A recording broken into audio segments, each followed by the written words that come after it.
ವಿಚಾರವಾಗಿ ಏನು ಹೇಳೋವಂಥದ್ದು ಅಂತೂ ಯಾವುದೂ ಇಲ್ಲ, ಎಲ್ಲರಿಗೂ ಗೊತ್ತಿರೋ ವಿಚಾರನೇ. ಭಾಳ ದಿವಸದಿಂದ ಅದು ಗುಡ್ದಾಗಿಂದನೂ ಕೇಳ್ತಾನೆ ಇದೀವಿ ನಾವು. ಅದು ಸರಿ ಮಾಡೋಕ್ಕೆ ಪ್ರಯತ್ನ ಮಾಡ್ತಾ ಇದ್ದೇವೆ ಸರ್ಕಾರದವರು, ಆದರೆ ಅಲ್ಲಿಗೆ ಇದೆ. ಇಲ್ಲಿ ಉತ್ತರದಲ್ಲಿ ಕೊಡ್ತಾ ಇರೋದು ನೋಡಿದರೆ 2015ರಿಂದ 21 ತನಕ ಮತ್ತು 2005ರಿಂದ 23 ತನಕ 2 ಕಚೇರಿಗಳಲ್ಲಿ ಅಕ್ರಮ ನಡೆದಿದೆ ಅಂತ ನಮ್ಮ ಉತ್ತರದಲ್ಲಿ ಬಂದಿದೆ. ಈ ಈ ಬರೀ ಬೆಂಗಳೂರಿನಾಗೆ ಮಾತ್ರ ಇದು ನಡೀತಾ ಇದೆ, ಬೇರೆ ದೊಡ್ಡ ಆಫೀಸರ್ಗಳು ಬೇರೆ ಕಚೇರಿಗಳಿಗೆ ಹೋಗ್ತಾ ಇಲ್ಲ ಅಂತ ಅನ್ನಿಸ್ತದೆ. ಅದಕ್ಕೆ ನೀವು ಇದು ಬರೀ ಬೆಂಗಳೂರಲ್ಲಿ ಮಾತ್ರ ಅಲ್ಲ, ಎಲ್ಲ ಕಡೆ ನಡೀತಾ ಇದೆ.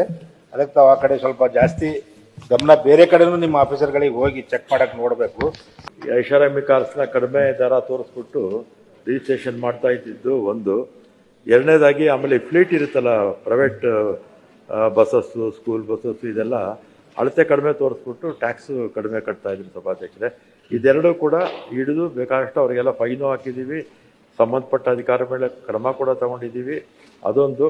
ಉಳಿದಾಗ ನಾನು ಬೇರೆ ಬೇರೆ ಕಡೆ ಎಲ್ಲ ಹೋದಾಗ, ಟೂರ್ ಹೋದಾಗ ಎಲ್ಲ ಕಡ್ಡಾಯವಾಗಿ ನಮ್ಮ RTO ಆಫೀಸ್ಗಳಿಗೆ ಕಡ್ಡಾಯವಾಗಿ ವಿಸಿಟು ಕೂಡ ಮಾಡ್ತಾ ಇದ್ದೀವಿ ಸಭಾಧ್ಯಕ್ಷರೇ.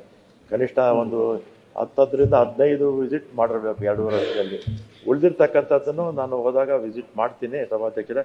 ಮತ್ತು ಸಾಧ್ಯವಾದಷ್ಟು ಆನ್ಲೈನ್ ಮುಖಾಂತರ 24 ಸೇವೆಗಳಿದೆ. ಮತ್ತು ಉಳಿದಿರ್ತಕ್ಕಂಥ 28 ಆನ್ಲೈನ್ ಸೇವೆಗಳು.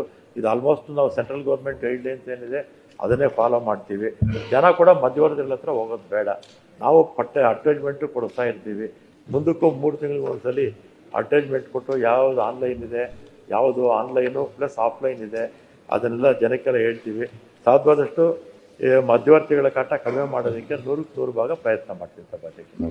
ಎಲ್ಲೆಲ್ಲಿ ತಪ್ಕೊಂಡು ಬರುತ್ತೆ, ಯಾವುದೇ ಮುಲಾಜಿಲ್ಲದೆ ಅವ್ರ ಮೇಲೆ ಆ್ಯಕ್ಷನ್ ಕೂಡ ತಗೊಳ್ತೀವಿ. ಸ್ಪಷ್ಟವಾಗಿ ಇಂತಿಂಥ ಕಡೆ ಕಂಪ್ಲೇಂಟ್ ಅಂತ ಕೊಟ್ಬಿಟ್ರೆ ಖಂಡಿತ ನಾನು ಆ್ಯಕ್ಷನ್ ತಗೊಳ್ತೀನಿ.